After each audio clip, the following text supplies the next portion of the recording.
Hi ಎಲ್ಲರಿಗೂ ನಮಸ್ಕಾರ ಸ್ನೇಹಿತರೆ, ವೆಲ್ಕಮ್ ಟು ಮೈ ಬೇಕ್ ಅವರ್ ಚಾನಲ್. ಇವತ್ತಿನ ವಿಷಯ ಏನಪ್ಪ ಅಂತಂದರೆ, ರೈತರು ಏನಪ್ಪ ಅಂದರೆ ಇಲ್ಲಿ ನಿಮ್ಮ ಒಂದು ಜಮೀನಿನ ಪಹಣಿ ಅಥವಾ ಉತ್ತಾರನ ಪ್ರಿಂಟನ್ನು ಯಾವ ರೀತಿಯಾಗಿ ತೆಗೆದುಕೊಳ್ಳೋದು ಅಂತ. ಹೌದು ಸ್ನೇಹಿತರೆ, ನೋಡ್ತಾ ಇರ್ಬೋದು, ರೈತರಿಗೆ ಯಾವುದೇ ಒಂದು ಸಂದರ್ಭದಲ್ಲಿ ನಿಮಗೆ ಪಹಣಿಯನ್ನು ಕೂಡ ಕೇಳಲಾಗುತ್ತೆ. ಇಂಥ ಒಂದು ಸಂದರ್ಭದಲ್ಲಿ ಏನಪ್ಪ ಅಂತಂದರೆ ನೀವು ಯಾವುದೇ ಕಚೇರಿಗಳಿಗೆ ಹೋಗದೆ ನೀವೇ ಸ್ವತಃ ಒರಿಜಿನಲ್ RTC ಪಹಣಿಯನ್ನು ಪ್ರಿಂಟನ್ನು ತಕ್ಕೋಬೋದು. ಅದನ್ನು ಯಾವ ರೀತಿಯಾಗಿ ತೆಗೆದುಕೊಳ್ಳೋದು ಅಂತ ಈ ಒಂದು ವಿಡಿಯೋದಲ್ಲಿ ಸಂಪೂರ್ಣವಾಗಿ ನೋಡ್ತಾ ಹೋಗೋಣ. ಅದಕ್ಕೂ ಮೊದಲು ನೀವೇನಾದರೂ ಮೊದಲ ಬಾರಿ ನಮ್ಮ ಚಾನಲ್ ನೋಡ್ತಾ ಇದ್ದರೆ ಈ ಕೂಡಲೇ ಸಬ್ಸ್ಕ್ರೈಬ್ ಅಂತ ಹೇಳ್ತಾ ಬನ್ನಿ ನೋಡ್ತಾ ಹೋಗೋಣ. ಮೊದಲಿಗೆ ನೀವು ಬ್ರೌಸರಲ್ಲಿ ಭೂಮಿ iWallet ಅಂತೇಳಿ ಸರ್ಚ್ ಮಾಡ್ಕೊಳ್ಳಿ. ಮಾಡಿದ ತಕ್ಷಣ ನಿಮಗೆ ಕರ್ನಾಟಕ ಸರ್ಕಾರದ ಅಫಿಷಿಯಲ್ ವೆಬ್ಸೈಟ್ ಆದಂಥ ಒಂದು ವೆಬ್ಸೈಟ್ ಕಾಣಿಸುತ್ತೆ. ಇದರಲ್ಲಿ IRTC ಅಂತ ನೋಡಿ, ಇದರ ಮೇಲೆ ಕ್ಲಿಕ್ ಮಾಡ್ಕೋಬೇಕಾಗತ್ತೆ. ಓಕೆ, IRTC ಮೇಲೆ ಕ್ಲಿಕ್ ಮಾಡ್ಕೊಳ್ಳಿ. ಕ್ಲಿಕ್ ಮಾಡಿದ ತಕ್ಷಣ ನಿಮಗೆ ಭೂಮಿ iWallet ಸರ್ವಿಸಸ್ ಅಂತೇಳಿ ಬರುತ್ತೆ. ಇದರಲ್ಲಿ ನೋಡ್ತಾ ಇರ್ಬೋದು, ಮುಖ್ಯವಾಗಿ ಏನಪ್ಪ ಅಂತಂದರೆ ಇಲ್ಲಿ ಲಾಗಿನ್ ಮಾಡ್ಕೋಬೇಕಾಗತ್ತೆ. ಓಕೆನಾ, ನಿಮ್ಮೊಂದು ಯೂಸರ್ ನೇಮ್ ಪಾಸ್ವರ್ಡ್ ಹಾಕಿಬಿಟ್ಟು ಕ್ಯಾಪ್ಚಾ ಕೋಡ್ ಹಾಕಿಬಿಟ್ಟು ಇಲ್ಲಿ ಲಾಗಿನ್ ಮಾಡ್ಕೋಬೇಕಾಗತ್ತೆ. ಬಟ್ ಹೊಸದಾಗಿ ಬಳಕೆದಾರರು ಏನಪ್ಪ ಅಂತಂದರೆ ಇಲ್ಲಿ ಈ KYCನ ಮಾಡ್ಕೊಂಡ್ಬಿಟ್ಟು ನೀವು ಅಕೌಂಟನ್ನು ಕ್ರಿಯೇಟ್ ಮಾಡ್ಕೊಂಡ್ಬಿಟ್ಟು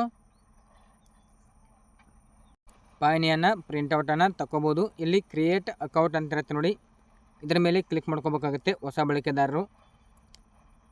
ಕ್ಲಿಕ್ ಮಾಡಿದ ತಕ್ಷಣ ನಿಮಗೆ ಈ ರೀತಿ ಅಂತ ಒಂದು ಡ್ಯಾಶ್ಬೋರ್ಡ್ ಕಾಣಿಸುತ್ತೆ. ಇಲ್ಲಿ ಏನಪ್ಪ ಅಂತಂದರೆ ನಿಮ್ಮೊಂದು ಫಸ್ಟ್ ನೇಮ್ ಹಾಕೋದಕ್ಕೆ ಕೇಳುತ್ತೆ. ನೆಕ್ಸ್ಟ್ ನಿಮ್ಮೊಂದು ಲಾಸ್ಟ್ ನೇಮ್ ಅಂದರೆ ನಿಮ್ಮೊಂದು ಸರ್ನೇಮನ್ನು ಹಾಕೊಳ್ಳಿ. ಆಮೇಲೆ ನಿಮ್ಮೊಂದು ಇಮೇಲ್ ಐಡಿನ ಕೂಡ ಹಾಕೋಬೇಕಾಗುತ್ತೆ. ಇಮೇಲ್ ಐಡಿ ಹಾಕಿಬಿಟ್ಟು ಇಲ್ಲಿ ಎಂಟರ್ ಯೂಸರ್ ID ಅಂತ ಇರುತ್ತೆ, ನಿಮ್ಮೊಂದು ಯೂಸರ್ ಐಡಿನ ಹಾಕೊಳ್ಳಿ. ನೆಕ್ಸ್ಟ್ ಏನಪ್ಪ ಅಂತಂದರೆ ಕ್ರಿಯೇಟ್ ಪಾಸ್ವರ್ಡ್ ಅಂತ ಇರುತ್ತೆ, ನೀವು ನಿಮಗೆ ನೆನಪಿರುವಂಥ ಪಾಸ್ವರ್ಡನ್ನು ಇಲ್ಲಿ ಹಾಕೋಬೇಕಾಗತ್ತೆ. ಆಮೇಲೆ ಕನ್ಫರ್ಮ್ ಪಾಸ್ವರ್ಡ್, ಎರಡು ಸೇಮ್ ಪಾಸ್ವರ್ಡ್ ಹಾಕಿಬಿಟ್ಟು ಇಲ್ಲಿ ಚೆಕ್ ಬಾಕ್ಸ್ ಮಾಡಿಬಿಟ್ಟು ಐ ಕನ್ಸೆಂಟ್ ಅಂತೇಳಿ ಕೆಳಗಡೆ ಏನಪ್ಪ ಅಂತಂದರೆ ಇಲ್ಲಿ ಜೆಂಡರ್ ಅಂತ ಕೇಳಿದರೆ ಮೇಲ್ ಅಥವಾ ಫಿಮೇಲ್ ಅನ್ನೋದನ್ನು ಕೂಡ ಇಲ್ಲಿ ಹಾಕೋಬೇಕಾಗುತ್ತೆ.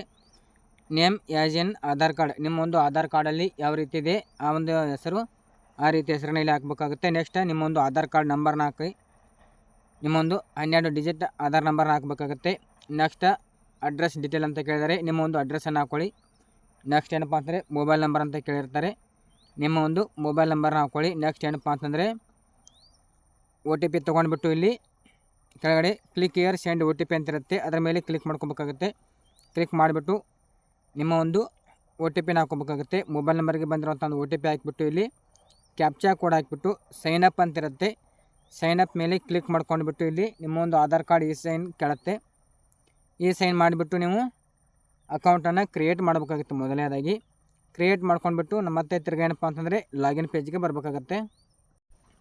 ನಾವು ಈಗಾಗಲೇ ಏನಪ್ಪ ಅಂತಂದರೆ ಇಲ್ಲಿ ರಿಜಿಸ್ಟರ್ ಮಾಡಿರೋದ್ರಿಂದ ನಾವು ಡೈರೆಕ್ಟಾಗಿ ಲಾಗಿನ್ ಪೇಜ್ಗೆ ಬರ್ತಾಯಿದ್ದೀವಿ.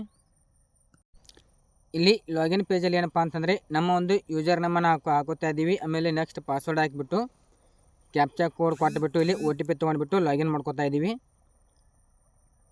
ಓಕೆ, ನಾವು ಇವಾಗ ಲಾಗಿನ್ ಮಾಡ್ಕೊಂಡಿದ್ದೀವಿ. ಲಾಗಿನ್ ಮಾಡಿದ ತಕ್ಷಣ ನೋಡ್ತಾ ಇರ್ಬೋದು, ನಮಗೆ ಇಲ್ಲಿ ಆಲ್ ಸರ್ವಿಸಸ್ ಸಿಗುತ್ತೆ. ಇಲ್ಲಿ MR ತೆಗಿಬೋದು, ಆಮೇಲೆ RTC ಪ್ರಿಂಟ್ ಔಟ್ ತೆಗಿಬೋದು. ಇದರಲ್ಲಿ ನಮಗೆ ಬೇಕಾಗಿರೋದು ಪಹಣಿ, ಆ ಒಂದು ಅದಕ್ಕಾಗಿ ಏನಪ್ಪ ಅಂತಂದರೆ ಇಲ್ಲಿ IRTC ಅಂತ ನೋಡಿ, ಇದರ ಮೇಲೆ ಕ್ಲಿಕ್ ಮಾಡ್ಕೋತಾ ಇದ್ದೀವಿ. ಕ್ಲಿಕ್ ಮಾಡಿದ ತಕ್ಷಣ ಇಲ್ಲಿ ನೋಡ್ತಾ ಇರ್ಬೋದು, ನಿಮಗೆ ಡಿಸ್ಟಿಕನ್ನು ಸೆಲೆಕ್ಟ್ ಮಾಡೋದಕ್ಕೆ ಕೇಳುತ್ತೆ. ನಿಮ್ಮೊಂದು ಯಾವ ಡಿಸ್ಟಿಕ್ ಬರುತ್ತೆ ಆ ಡಿಸ್ಟಿಕನ್ನು ಇಲ್ಲಿ ಸೆಲೆಕ್ಟ್ ಮಾಡ್ಕೋಬೇಕಾಗತ್ತೆ. ನೆಕ್ಸ್ಟ್ ಬಂದುಬಿಟ್ಟು ನಿಮ್ಮ ಒಂದು ತಾಲೂಕು ಯಾವ್ದು ಬರುತ್ತೆ ಆ ತಾಲೂಕನ್ನು ಆಯ್ಕೆ ಮಾಡ್ಕೊಳ್ಳಿ. ನೆಕ್ಸ್ಟ್ ಹೋಬಳಿ, ನಿಮ್ಮ ಒಂದು ತಾಲೂಕು ಮಟ್ಟದಲ್ಲಿರುವಂಥ ಒಂದು ಹೋಬಳಿ ಯಾವ್ದು ಬರುತ್ತೆ ಆ ಒಂದು ಹೋಬಳಿಯನ್ನು ಸೆಲೆಕ್ಟ್ ಮಾಡ್ಕೋಬೇಕಾಗತ್ತೆ.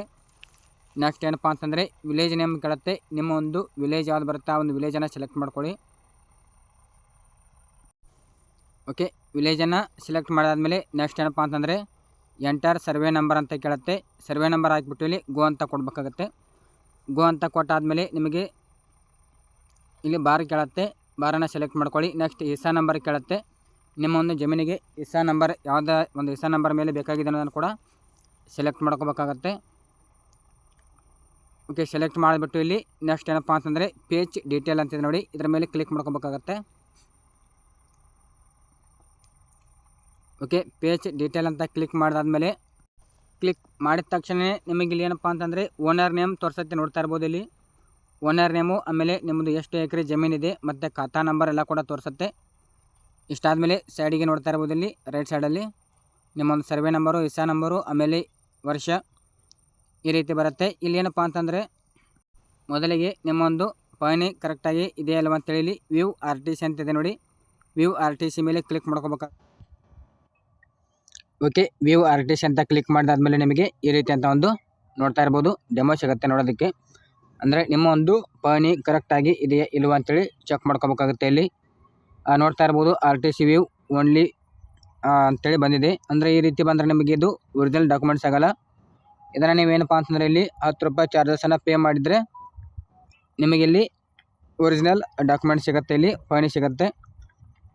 ಇಷ್ಟಾದಮೇಲೆ ಕರೆಕ್ಟಾಗಿ ಇತ್ತಪ್ಪ ಅಂತಂದರೆ ಬ್ಯಾಕ್ ಹೋಗಿ ಇಲ್ಲಿ ಏನಪ್ಪ ಅಂತಂದರೆ pay and print R T C ಅಂತಿದೆ ನೋಡಿ, ಇದರ ಮೇಲೆ ಕ್ಲಿಕ್ ಮಾಡ್ಕೋಬೇಕಾಗುತ್ತೆ. ಕ್ಲಿಕ್ ಮಾಡಿದಾದ್ಮೇಲೆ ನಿಮಗೆ ಏನಪ್ಪ ಅಂತಂದರೆ ಇಲ್ಲಿ 10 ರೂಪಾಯಿ ಚಾರ್ಜಸ್ ಅಮೌಂಟ್ ಕಟ್ ಆಗುತ್ತೆ. ಅಂದರೆ ನೀವು ಇಲ್ಲಿ ವ್ಯಾಲೆಟಲ್ಲಿ ಮಿನಿಮಮ್ 500 ರೂಪಾಯಿ ಆದರೂ ಅಮೌಂಟನ್ನು ಹಾಕಬೇಕಾಗತ್ತೆ, ಆವಾಗ ಮಾತ್ರ ನಿಮಗೆ ಇಲ್ಲಿ ಅಕ್ಸೆಪ್ಟ್ ಆಗುತ್ತೆ. ಇದರಲ್ಲಿ ಏನಪ್ಪ ಅಂತಂದರೆ ನೀವು ಪ್ರಿಂಟ್ಔಟ್ ತೆಗೆದ್ರೆ 10 ರೂಪಾಯಿ ಕಟ್ ಆಗುತ್ತೆ. ಓಕೆನಾ, ಇವಾಗ pay and print R T C ಅಂತ ಹೇಳಿದ್ರೆ ಸಾಕು, ನಿಮಗೆ ಒರಿಜಿನಲ್ ಪ್ರಿಂಟ್ಔಟ್ ಸಿಗುತ್ತೆ.